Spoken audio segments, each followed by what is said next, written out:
I've been driving trucks for 15 years. 15 years of hauling refrigerated produce from the farms in California all the way to the distribution centers on the East Coast. I've seen the sun rise over the Nebraska plains. I've been stuck in blizzards in Wyoming, and I've white-knuckled it down the grapevine more times than I can count. I thought I had seen it all. I thought nothing on the road could scare me anymore. That was before I took the $1 Million Highway through Colorado at 2 in the morning. It was the middle of July, but up in those mountains, July doesn't mean anything. The air gets thin, the temperature drops, and the roads stay slick with a mixture of melting snow and runoff from the peaks. I was running late. I had a perishable load of strawberries, and my dispatcher, a guy named Rick, who never gets off my back, had been blowing up my satellite phone for the last hour. The delivery window was tight. If I didn't make it to Denver by sunrise, I was going to lose my bonus, and my wife was counting on that money for our daughter's school supplies. So I pushed it. I was on a stretch of US 550, climbing up towards Red Mountain Pass. For those who don't know it, that road is a nightmare. It clings to the side of the cliff like a scar. No guardrails in some places. Just a sheer drop of 1,000 feet into the valley below. At night, with only your headlights cutting through the pitch black, it feels like you're driving into the abyss. The pines on the sides of the road look like black needles stabbing the sky. The only sound is the roar of my diesel engine and the occasional hiss of the Jake brake when I downshift for a curve. I had my windows down, just a crack to keep myself awake. The cold mountain air was biting, but it kept me alert. My thermos of coffee had run out about an hour ago, and I was running on pure adrenaline and the hum of the tires on the asphalt. I was climbing slowly, the engine straining against the steep grade. The speedometer was hovering around 25 miles per hour. I was paying close attention to the road, watching for deer or elk that might wander into my path, when something caught my eye in the driver's side mirror. At first, I thought it was a trick of the light, a reflection of my own tail lights bouncing off the cliff face. But the more I stared at the mirror, the more I realized it was a shape, a human shape, standing on the edge of the jagged rock outcropping about 50 feet behind me. It was just standing there, silhouetted against the dark gray of the sky, and it was waving. Not a frantic, help me wave, a slow, deliberate wave, like it knew me, like it was expecting me. My blood turned to ice. I looked out my driver's side window, trying to see the outcropping directly. But there was nothing, just rock, shadow, and the black void of the valley. I looked back at the mirror. The figure was gone. The cliff was empty. I told myself I was tired. I told myself I was hallucinating. I've read about truckers' fatigue. You drive long enough, your brain starts playing tricks on you. I rubbed my eyes, took a deep breath, and focused back on the road. The engine was roaring, the steering wheel was vibrating in my hands. I rounded a sharp hairpin turn, my trailer swinging wide behind me, and I checked the mirror again. It was there, on the next cliff edge, maybe 40 feet away now. It had moved closer. It was still paving, but this time I could see more details. It was tall, too tall, lanky, with arms that hung down past its knees. It was wearing something dark, tattered, like old canvas or burlap. And its face, I couldn't see a face, just a pale patch where a face should be. But it was too smooth, too featureless, like someone had erased the features with a wet cloth. I slammed on the brakes. But that's the worst thing you can do on a mountain grade. The trailer started to fishtail. I felt the rear end of my rig slide towards the guardrail. My heart leapt into my throat. I eased off the brakes, let the truck catch its balance, and accelerated forward. I had to get out of there. I had to get to the summit. I looked at the mirror again. The figure was gone. I scanned the cliffs ahead, looking for it. Nothing. Just empty rock and the dark outline of the pines against the sky. I thought maybe it was over. Maybe it was just a weird shadow playing tricks on my depth perception. I tried to rationalize it. I tried to think about my delivery, about the bonus, about anything else. Then I came around the third turn. This one was a long sweeping curve to the left. The road was carved into the side of the mountain, and on the right side was a sheer rock wall. On the left was the drop. And there, standing directly on the shoulder of the road, maybe only 20 yards in front of me, was the figure. It was just standing there, perfectly still, right where the white line met the gravel. I could see it clearly in my high beams. It was gaunt, its ribs poking through the tattered fabric. Its skin was the color of old bone, gray and cracked, and its hands were raised, palms open, like it was trying to stop me. I didn't stop. I couldn't. I laid on the horn and swerved to the right, hugging the rock wall. My trailer missed it by inches. I saw it in my wide-angle mirror for a split second as I passed it. It didn't move. It just stood there, its head turning, following my truck as I screamed past it. I was hyperventilating now. My hands were shaking on the wheel. The thin mountain air wasn't helping. I could feel a headache coming on from the altitude. I reached for the CB radio, hoping to find a friendly voice, maybe a northbound driver who could tell me I wasn't crazy. But the channel was silent. Just static. Pure, dead static. The road straightened out for a brief stretch. I looked in my side mirror, just a quick glance, to see if it was still standing there in the middle of the road. It was.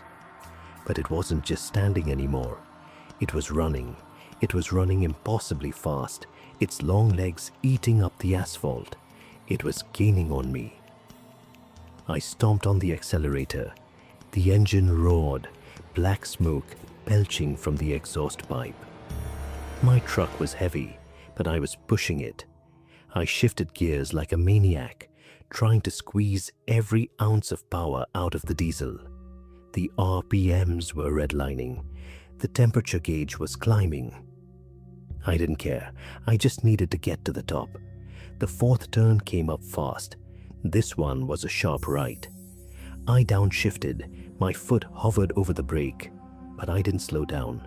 I leaned into the curve. The trailer groaned, and I felt the outside wheels lift slightly off the ground. It was the most dangerous maneuver of my life, and I didn't care. I took the turn on two wheels and just barely made it. As I straightened out, I felt it. A thump. A heavy, wet, bone-jarring thump on the passenger side of the cab. I looked over to my right, and I saw a shape on the running board. It was hanging onto the side of the truck. Its long, bony fingers were gripping the edge of the door. Its pale, featureless face was pressed against the passenger window, leaving smears of something dark and greasy on the glass. It was knocking on the window. Tap, tap, tap, slow, rhythmic, like it had all the time in the world. I screamed. I actually screamed like a child. I veered the truck towards the rock wall, hoping to scrape it off, but it held on. I could hear its nails, or whatever they were, scraping against the metal of the door. Screech. It was trying to get in. The lock on the passenger door clicked. Something was forcing it. I grabbed the tire thumper from the side of my seat, a heavy wooden club we used to check tire pressure, and I held it in my right hand, ready to swing. But I was driving. I had to keep my eyes on the road. The summit was just ahead. I could see the sign, the pull-off area, the runaway truck ramp. I slammed the brakes as hard as I could, sliding to a stop in the gravel of the summit rest area. I threw the truck into neutral and set the air brake. The hiss of the brakes was deafening. I held the tire thumper up, ready to fight. But the cab was empty. The passenger door was still locked. The knocking had stopped. I looked out the windshield. Nothing but the wide, desolate summit and the stars overhead. I looked in my rearview mirrors. Nothing but the empty road winding down the mountain. I sat there for a long time, just breathing. My heart was pounding so hard I could feel it in my ears. My shirt was soaked with sweat. I was scared to move. I was scared to get out. But I had to check. I had to know if something was attached to my truck. I grabbed my flashlight, a heavy metal mag light, and stepped out of the cab. The wind at the summit was howling, ripping through my clothes. The temperature had to be near freezing. I walked around the front of the truck, shining the light on the grille, the bumper, the headlights. Nothing. I walked around to the passenger side. I raised the flashlight and my stomach dropped. On the outside of the passenger window, high up near the top of the door, was a handprint. A bloody handprint. But it wasn't human. The fingers were too long, too spindly. The palm was too wide. The blood was still wet, glistening in the beam of my flashlight, slowly dripping down the glass. I didn't want to look at the driver's side. I knew I had to. I knew I had to drive down the other side of the mountain eventually. I walked around the back of the trailer, my boots crunching on the gravel, and came to the driver's side. That's when I noticed the mirror. The side mirror was cracked. Not broken, not shattered, cracked. A single, jagged spiderweb of fractures spreading out from the center. I hadn't hit anything. I know I hadn't hit anything. I stepped closer, shining the light into the mirror. I expected to see my own reflection, the face of a tired, terrified, middle-aged trucker. But I didn't. The fractures distorted the reflection. I saw my right shoulder, my neck, the collar of my flannel shirt. But where my face should have been, in that fractured glass, was a pale, smooth void. And in the center of that void, two black holes were opening up. Two eyes. Looking at me from inside the glass. It was staring at me.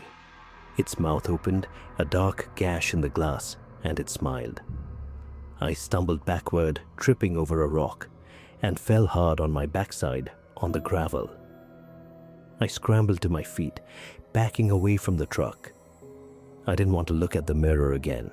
I didn't want to see if it was still there. I forced myself to get back in the cab. I put the truck in gear and drove down the eastern slope towards Denver.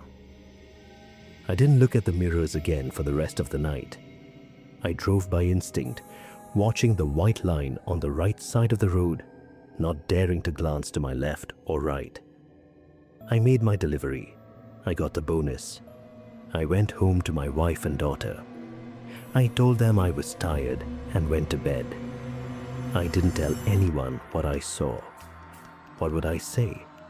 That a faceless thing from the mountains tried to break into my cab. They'd put me in a psych ward. But here's the thing that haunts me. Here's why I'm telling you this now. When I got home, I parked my truck in the yard.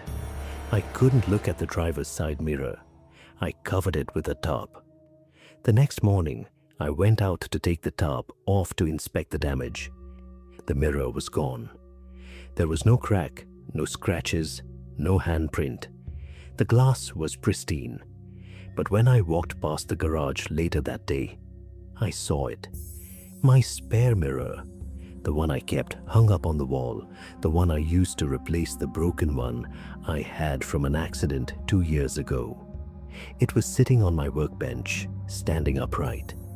And it was cracked, the exact same spiderweb crack. And in the center of the crack, pressed against the glass from the inside, was a pale, smudged palm print, like something was trying to push its way out. I threw it in the garbage bin. I took the bin out to the curb myself. The garbage truck came and took it away, or so I thought. Because last night, I got up to get a glass of water at 2 a.m., and as I walked past the bathroom mirror, I caught a glimpse of my reflection. Only for a second, for a split second, in the dark, my reflection didn't move. It just stood there, still smiling, and its face was smooth, featureless. I looked again, and it was just me, tired and old. But I don't know anymore if I'm the one looking out, or if something else is looking in. All I know is I'm never taking that mountain pass again, and I'm never, ever looking in a mirror at 2 a.m.